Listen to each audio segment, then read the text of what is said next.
एबाराव जोङो बिदों जे आरोबाव एनादार टार्मनि थाखाय माने एकर्ड सिगनेटरिनि जोङो सरकार नांबावगौ सोरबाया बुंगोन जोंखौ इउपिपिएलआनो एबसुनि इउपिपिएल बियो मोनसे जास्ट प्रपागान्डा बियो मोनसे भुवा प्रचार अपप्रचार एबसुआ इन्डिपेन्डेन्ट बिसायख'थियाव मालाबा बाहागो लाबोदों एबसुआ मालाबा जोङो पार्टी दादों मालाबा सरकार दानो समर्थन होदों एकमात्र सार्थआ जाबाय जातिनि सार्थ जातीय सत्ता आरो जातीयताबाद आरो माने इसु आरो एजेन्डानि खाथिराव आरो जायफोरा दिनै दावराव अमरमोन बिथांमोना बुंदों आं नाम लानो साना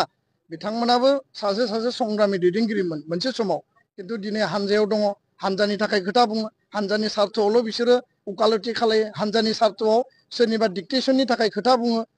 बिथांमोनानो जोंखौ फोरोंलांदों जे इलेक्सनाव बाहागो लानांगौ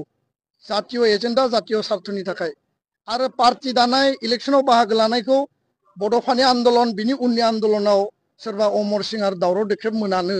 एबसुआव थानानै बै समाव खामानि मावदोंमोन आरो खामानि मावनानै इलेक्सनाव बिसोरनो बाहागो लादोंमोन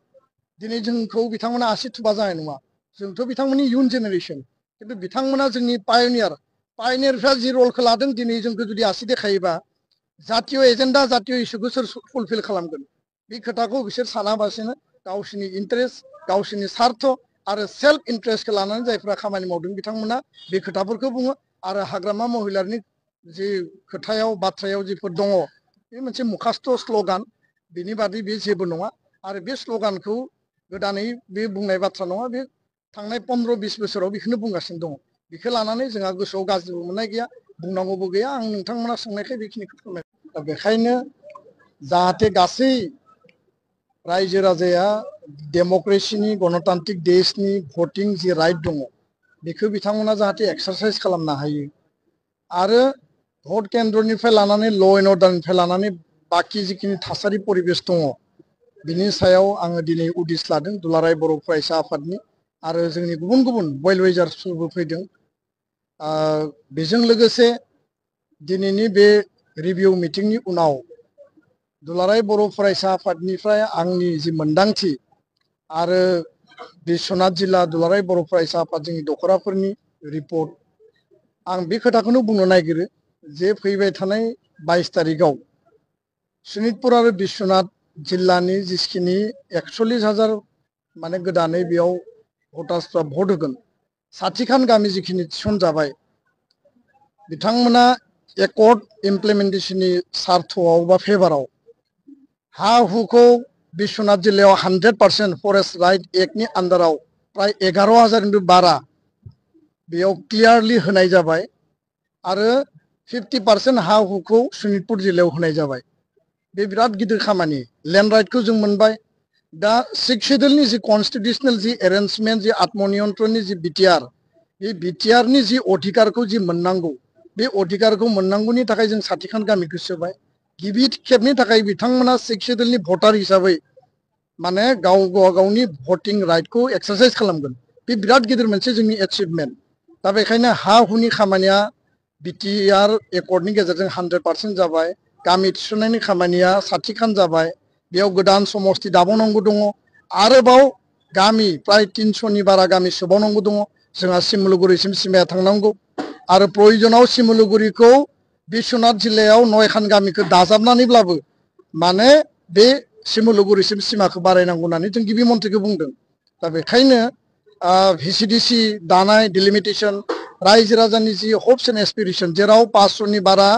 बेयाव शहीद जादोंमोन आरो शहीदनि गोथां थैनि बिनिमयाव जोङो बिएससि बिटिसि आरो बिटिआर जों मोनबाय दिनै मोनसे शान्ति परिबेस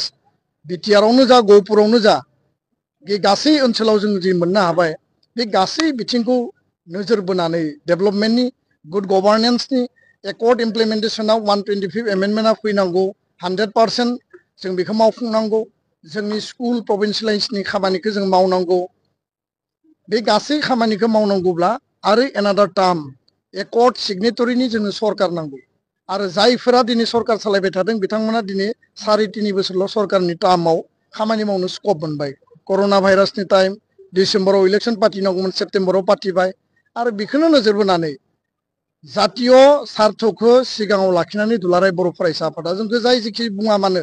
जोंनियाव बिकल्प लामा गैया खारन 2005 जों हाग्रामा महिलारिखौ सापर्ट खालामदोंमोन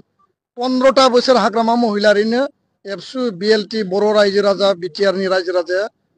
एकर्ड इमप्लिमेन्टेसननि थाखाय बिथांनो